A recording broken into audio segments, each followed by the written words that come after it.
Story time! We're going to do things a little bit differently today because this is an update episode that I've been wanting to publish for a long time to finally give you the full picture of where I came from and how it's changed in the last 6 years and why I am where I am right now, especially for those of you who don't know me. So settle in. This is probably going to be a long one.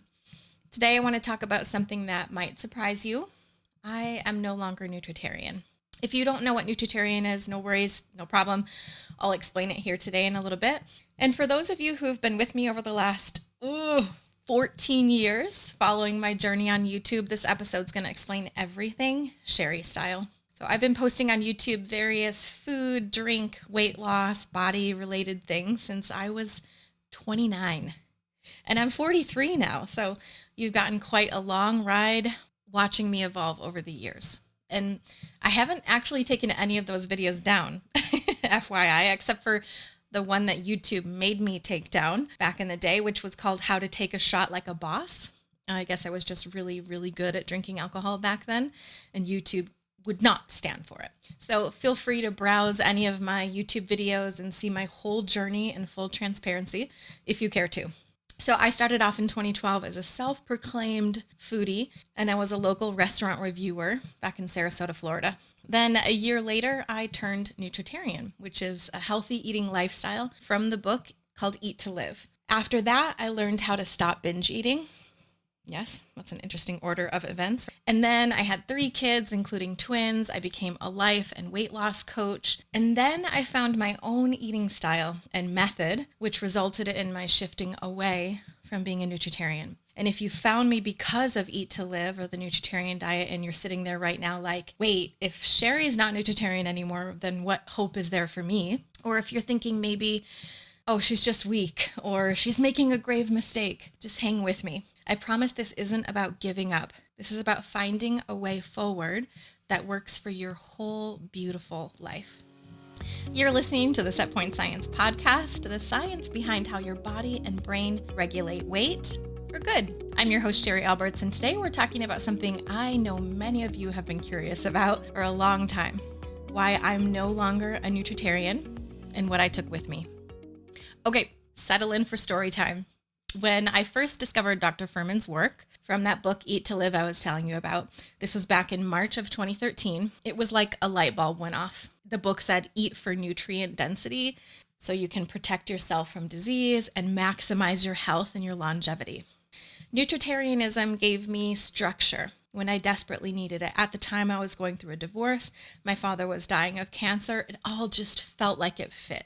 I always had this feeling about eating healthfully that it was really useful and that I felt like the body could heal itself if you gave it great food. And this is what we learn in Eat to Live. So when I read Eat to Live, I thought I found the way to do that. Eat to Live taught me the power of vegetables, beans, nuts, seeds, all the foods that genuinely nourish the body. And to this day, I still carry many of those habits. So I want to be clear, this isn't about me saying Nutritarianism was wrong or bad. It was an incredibly important part of my journey, and I know it has changed the lives of so many people for the better, and it's given many folks even a longer life because of it. But here's the part that people don't talk about enough. For years, I did Nutritarianism exactly as it was described. I lost weight. You saw me. I ate as clean as you could imagine. No processed foods, just vegetables, beans, fruits, nuts, and seeds. No salt, no oil, no sugar. For years. And I got really good at it. And you guys saw that. You saw my journey. You can check out those videos on my channel if you like from the years like 2014, 2017. This is where I was getting really good at this. But here's the thing. Even at my lowest weight before my daughter was born, I was still binging. And hey, if you're listening right now and wondering, why do I still binge and overeat even when I'm doing everything right? I need you to hear this, my friend. You are not broken. I was right there too. At the time, I didn't binge on fast food or candy or anything anymore, but I was usually binging on stuff like dates and almond butter, banana ice cream, nut bars, and sometimes like Trader Joe's clean snacks, right? But I was still in that cycle of overeating. I was never satisfied. So even though technically I was eating perfectly, food never felt calm the whole time.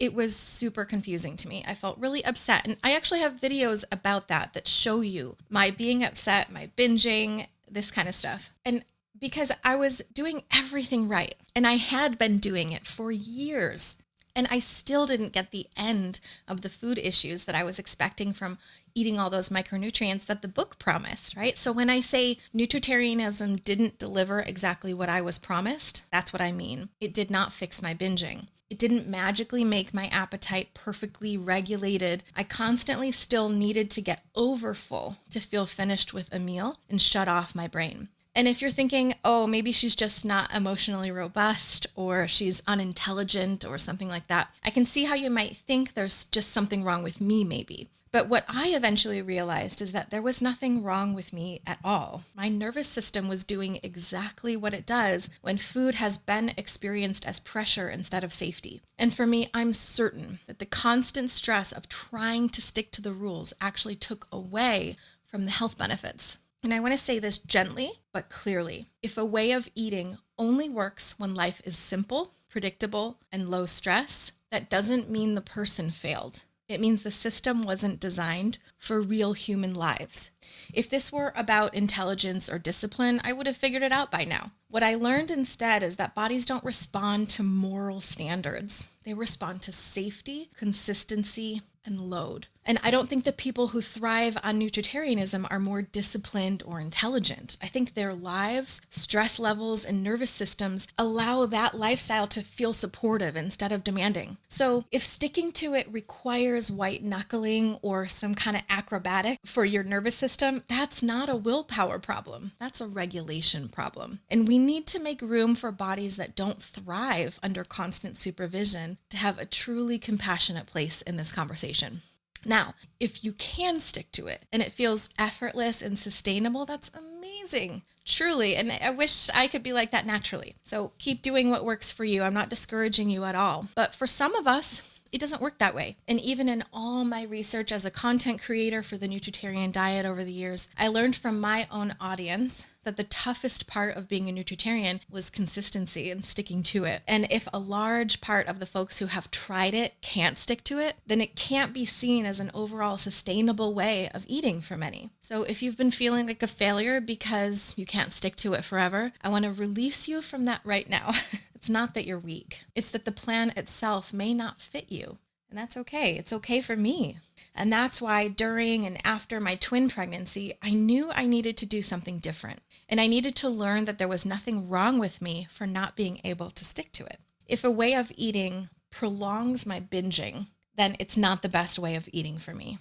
That was a hard lesson to figure out. But I also had to learn and remind myself that we truly are all different. And there is no one size fits all when it comes to nourishment. During this time, I would have moments of desire to be a strict nutritarian. But after eating, I always ended up with this ravenous desire for heavier foods unless I overstuffed myself. It never made sense to me. I got in all my G-bombs for years and it still didn't fix everything for me. I didn't know it then, but spoiler alert, I was really just starved for some more protein. I'll get back to that in a minute though. So in 2018, here's my turning point. In 2018, I had my first daughter and I lost those 50 pounds that I had gained with that pregnancy, but I did it with that forceful kind of like 21-day challenge energy. I used to run those at the time, but even then my success felt tenuous. I didn't know if I would be able to sustain my weight loss and I was always worried that I was going to gain it back. Sure enough, over the next year, I gained 8 pounds back and I thought the only way to lose it again was to do one of those strict 21-day challenges to get my way back to that lower weight.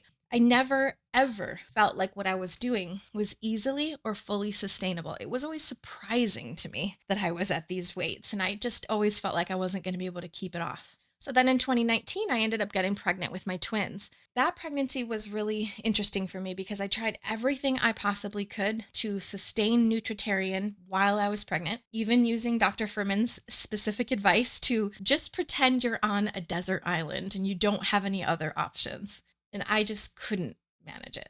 I also had gestational diabetes, and I read every single piece of information that was available at the time in Dr. Fuhrman's forum and all his books. I read everything I could in order to maintain my sugar levels for the pregnancy. I truly felt obsessed with getting this right. But listen, one can only eat so much tofu and almonds. And I realized halfway into this pregnancy that it was an actual physical impossibility for me to sit up long enough to make a salad like I had before, let alone eat it. Even if I had someone making the salads for me, I still couldn't sit up and eat it long enough. There was not enough room in my smushed stomach to hold a salad either. And it just wasn't enough calories. I was ravenous all the time, making two babies in there, and it was too painful for my body to sit in that upright position with those two babies in there. So I knew that something needed to give, and I went to chicken to solve my problem. Now, hold on. Believe me when I tell you I had a very hard time doing this.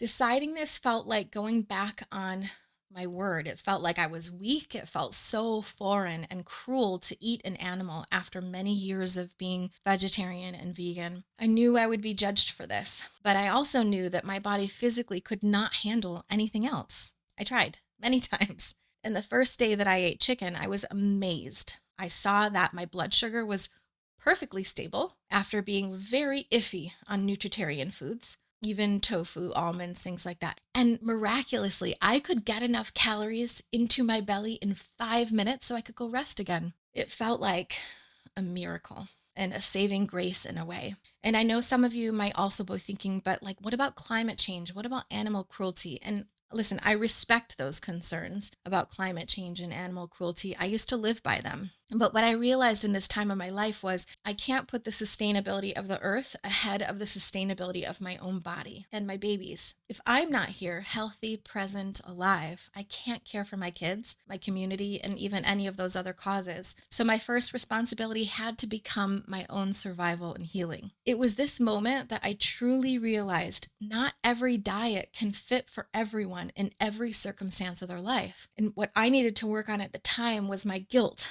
about all of this so I could lower my stress level. And this is when I was struggling the most. It felt like ripping apart a quilt that I had taken years to create, knowing many others wouldn't understand if they saw what I was doing. So I kept doing Nutritarian things in my business and supporting that. And I was working as hard as possible to get back to Eat to Live. I hired an amazing coach who helped me get back into eating salads and losing weight again. I was feeling great. But when the babies turned 1, things took another tough turn, as many of you know.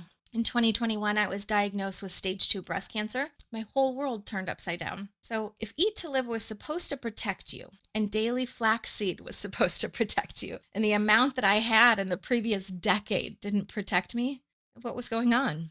Over the next few years, with treatments including surgery, radiation, and then a powerful hormone treatment that removed all of my estrogen production on purpose, I was forced to do some things I never thought I would, like being on drugs for cancer prevention. I took a very powerful anti-estrogen injection called Lupron, which immediately put me into menopause. I heard so many stories of someone's sister who wished she had done Lupron when she refused it because she ended up getting cancer again. And now this time it was metastatic or whatever. So I knew that taking the drugs was something that was right for me. That was a hard decision though, after having sworn off medication as much as possible for so many years, thinking it was toxic and harmful. And the side effects still were real though. After 6 months on this chemical menopause treatment and some very scary panic attacks, I decided to start taking an antidepressant to counteract the side effects of the Lupron, including hot flashes. I was getting like 20 to 25 hot flashes per day, and the depression and anxiety. I was in menopause in an instant, and I didn't know which way was up. Over this time, I also realized how much work it is for a woman to take care of 2 infants and a 3-year-old. My husband always traveled for work during this time, so it had just been me taking care of the kiddos during the week, Monday to Friday. The demands of all of it, running a business, caring for the kids, using all my revenue to hire nannies and babysitters to help me, juggling cancer treatments and hormonal shifts. Oh, and that little pandemic that we all went through too, all of it just really took a toll. After the cancer treatments, the weight started creeping back on. At first, I blamed myself, like maybe I just wasn't strong enough as a mom. Maybe I was too weak to control my eating. But then I realized over time that it actually wasn't me, it was the medications. The treatments had hijacked my hormones, my brain chemistry, turning my hunger signals totally upside down. My eating was actually pretty normal, but the drive to overeat, was now relentless for some reason. It felt like my brain was screaming at me constantly, like trying to hold this tidal wave back with a bucket. It was impossible. And before I knew it, I had regained all of my pregnancy weight back, about 40 pounds, in just 9 months. So I made a shift. Instead of obsessing about losing the weight, I decided to just focus on trying not to gain anymore. I knew I had to stem that tide first to slow this upward climb. So that actually became my first victory at this time, finding stability before chasing weight loss. Also interesting was that my weight now just stayed in my belly. It had never done that before. I've always been the type to gain in my hips and thighs and sort of all over rather than just my belly. So that's how I knew this had to be hormonal. A lot of attempts later, I realized that the weight wasn't going away. I started to learn to accept it for what it was, unchangeable with the tools that I currently had at that moment, but I still held out hope that I'd be able to figure it out. And then I was going to tell the world about it. And listen, if you've been through your own whirlwind, pregnancy, menopause, medications, health challenges, whatever, or even if you haven't, maybe it's just been, a tough life with external circumstances or something. And if you thought, why can't I just do it like I used to? Why can't I lose weight like I did when I was in my 30s? Let me say this clearly. Please listen. Nothing is wrong with you. Your body is protecting you, and forcing it harder only backfires. Now, here's the problem with so many rigid diets. I said this before. If it doesn't fit into your real life, the message is that your life is the problem. You're told you need to cook differently. You need to socialize differently. You need to raise your kids differently. You need to travel differently. Basically, you need to bend your whole entire existence until it matches the plan. And when you can't, the conclusion is always the same. You're the problem. You just need to try harder. You just have bad willpower. But that's backwards. A plan that can't flex to pregnancy, parenthood, stress, or just normal messiness of life is not a plan built for real humans. Your life isn't the problem. Your biology isn't the problem. The rigidity is the problem. So instead of saying, I failed the plan, what if we told the truth, which is that the plan failed me? And if it failed me, Cheri Alberts, who had a business and a YouTube channel dedicated to this plan, if it failed me, it's probably failing so many other people out there, maybe it's you, who are still quietly blaming yourself. And I know for some of you hearing me say I'm no longer a Nutritarian, it brings up a lot of fear. I've been there.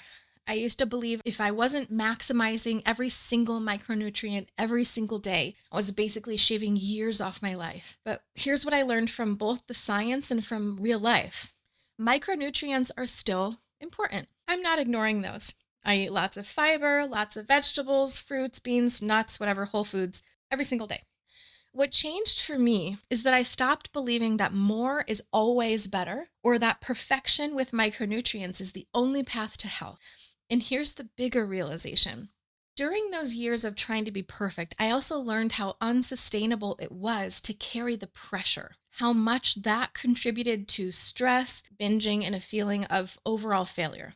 The more I chased perfection, the worse I felt. So now, instead of living in fear of missing something, I focus on patterns that make me feel strong and whole. True whole health is about balance, protein, strength, quality sleep, daily rest, whole foods, pleasure, mental well-being, consistency, community, love. Not about hitting some theoretical maximum of every single phytochemical. And honestly, the stress that I carried about not getting enough was doing me more harm than the food itself. All right, so here's the part where I'm going to get a little bit coachy with you. Are you ready? If you're having a really strong reaction to this video, like if your brain is screaming right now, but you're going to die without micronutrients, I get it. That used to be my brain too. But I have found that health actually comes from patterns, not the pursuit of perfection. And it's those patterns that I want to help people build here. The stress of trying to hit a perfect ideal is actually counterproductive to what you're trying to attain with that perfection anyhow. Like some of the perfection chasing cancels out some of the perfection results. So if you're feeling super triggered right now, like she's wrong, she just doesn't get it, that might actually be a signal that there's something for you in here. Sometimes that strong reaction is just your brain trying to protect old beliefs. But if you could potentially shift into curiosity instead, like, I wonder if there could be a little nugget of truth here for me, that's when real growth becomes possible. And maybe some of you are even thinking, why should I take advice from someone who's clearly gained weight? I hear that. And honestly, if I'd only ever stayed thin and never struggled, I would not have the perspective that I have now. The truth is, my journey, my weight gain, the medical changes, the binging, the trial and error, it is exactly what gives me the experience to help because I've lived it. I've wrestled with it. With 3 young babies, cancer, menopause, building a business, pandemic, and of course, a lot more. And I've come out the other side with tools that actually work in real life, not just in theory. So if that thought pops up for you, I invite you to flip it. Maybe I'm the exact right person to listen to precisely because I've walked through the struggle and still found a sustainable way forward. So what do I do now instead? Well, I started shifting my focus, as I said before. So instead of chasing perfection, I began asking what actually feels sustainable to me. Today, in this life, what supports my health long term without making me feel trapped? That's when I landed on what I now call set point science. Here's the idea. Your body has a defended weight range. If we're in our 40s, 50s, 60s, this is typical for many of us. And we call this set point. When you feel safe, nourished, consistent, that set point can actually shift itself downward. It's not about extreme restriction, pushing, never eating certain foods, all that kind of stuff. It's about balance. For me, that looks like prioritizing protein at every meal. Side note, I just want to say every plant-based creator is going to give you the same line of, who do you know whoever died of a protein deficiency, right? But that's a blunt tool or a blunt idea that everyone repeats. Notice how every single creator repeats those same lines. And you know automatically that if every single person is regurgitating the same stuff, then it's not personalized for each individual. When I opened my eyes and I got curious and asked, I wonder if more protein will actually help me, not from a judgmental or scared place, but from an open, creative place. And I found out that, whoa, yes, actually more protein actually makes things so much simpler for myself, faster. And I also had less cravings overall. And I wouldn't have found that if I hadn't been willing to find what worked for me specifically. Other things that made me feel more balanced were strength training to build lean muscle. I mean, at the time, last year when I started doing the strength training, I actually had osteopenia. So I had a real physical reason to start strength training. And I have since resolved that in just 9 months of weight training. So that became a very important part of my journey. I also continued to eat mostly whole foods, but without obsession this time. And maybe most importantly, using psychology and neuroscience to rewire the habits and restore trust in my own hunger cues. And if you're sitting there feeling confused because you've tried so many diets and none of them have worked, listen. This isn't about trying harder. Oh, I just need to try harder. I need to get more disciplined. I need to get better at meal prepping, meal planning, whatever. No, it's actually about creating safety and rhythm so your body stops fighting you. And if you're still Nutritarian and it's working beautifully for you, that's amazing. I'm always going to honor that path. But for me, and for so many women that I've coached over the years, hundreds and hundreds, sustainability matters more than rigidity. What we really have always needed is a rhythm that feels doable in real life. One that works not just for a season, but for the long haul. And that's what Set Point Science is all about. So that brings me to this channel. You've seen a little bit here already on my podcast as I launched it, but this space, this YouTube channel started as what I called the watering mouth. It shifted to Nourish Your Lifestyle, and for a hot minute, it was called How to Stop Binge Eating Forever. And now we are Set Point Science. And as I said, you've already seen some of what I've done with this podcast, but what you can expect going forward are videos and the podcast that break down the science of weight regulation in plain English, psychology and neuroscience insights on how habits stick or don't, and my own personal experiences with food, weight, strength training, parenting, all of it woven in, because I want you to see the real life application of this science, as well as support, space, and community for how to make these changes in your own life. If you loved my honesty and storytelling before, you'll keep getting that. If you loved the food ideas I used to give, you'll still see them, but it's going to be more framed in this bigger picture of how the body actually regulates weight. I'm going to be honest with you. This has not been an easy shift for me. Even coming on here to talk about this has been really tough. There were times when I thought maybe I just lost my willpower, or maybe I wasn't cut out for strict eating anymore, or maybe I just wasn't a disciplined person and had no, just no discipline in general. I know this to be untrue though, because I'm disciplined in everything else. It's easy for me to just get my work done, pick my kids up, do all the regular life stuff. So I know discipline is not my issue. I've always exercised. I go for walks. I love to exercise, right? It's not my issue. It's when the body doesn't feel like the plan fits itself. That's the problem. So when my body was defending itself in a way that I didn't fully understand at the time, it was so confusing. But strength training, hitting protein goals, and learning to listen to my own body, my own hunger. Again, these techniques have helped me slowly but surely move forward. I've seen real changes in my body and, more importantly, in my mindset. And if you're listening and you feel like I've tried everything and nothing works, I want you to hear this. There is still a path forward for you. It just might look different than what you expected, and that's okay. That's why I feel so strongly about sharing this new chapter with you. It's not just theory, it's lived experience. I know what it feels like to struggle, and I know what it feels like to finally find a way that feels doable and kind. So here's what I'd love. If you've been here since my Nutritarian days, let me know down in the comments what drew you to this lifestyle and how has your journey evolved. I'd love to hear your story, and I promise you, you are not alone in this. And if you want to keep exploring the science of how your body really regulates weight and how to finally feel at peace with food, hit subscribe. I've got so much coming that I think will make things click for you. From the bottom of my heart, thank you for being here, for allowing me to evolve in front of you. This channel has always been about honesty and growth, and I think this new direction is going to help so many of us finally feel at peace with food and our bodies. So welcome to Set Point Science. This is not about giving up on health. It's about finding a way forward that works with your life, not against it. And I believe that you can find that too.